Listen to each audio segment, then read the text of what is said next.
सरस्वती मैया के शरण में जाके मांगती विद्या उसिरवा झुका के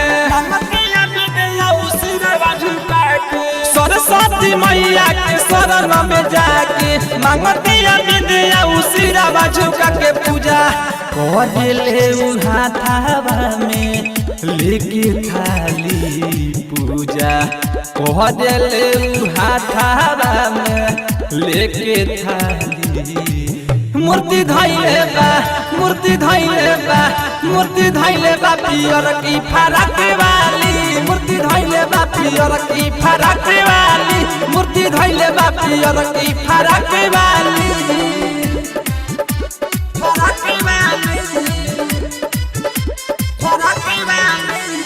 म्यूजिक बाय मोहन यादव। मूर्ति धैले बा पियर की फराक वाली हंस के सवारी मैया कोते देखैली बैठी पंडाल में बड़ा मुस्काइली हंस के सवारी मैया कोते देखैली बैठी पंडाल में बड़ा मुस्काइली बाजे बना चतिया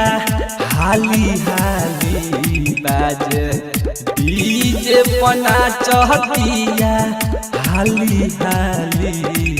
मूर्ति धैले बा मूर्ति धैले बा मूर्ति धैले बा पियर की फराक वाली मूर्ति धैले बा पियर की फराक वाली मूर्ति धैले बा पियर की फराक वाली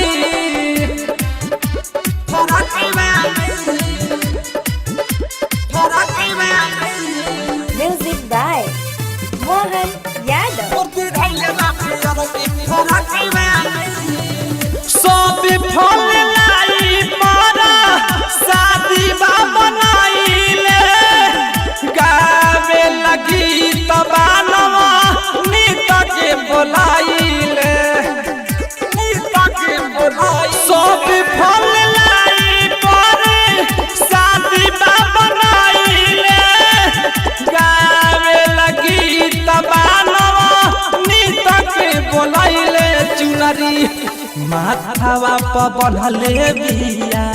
लाली लाली चुनरी माथावा पर बढ़ले बिया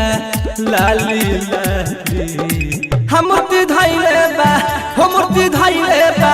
मूर्ति धैले बा पियर की फराक वाली मूर्ति धैले बा पियर की फराक वाली मूर्ति धैले बा पियर की फराक वाली रिकॉर्डिंग स्टूडियो कोटवा।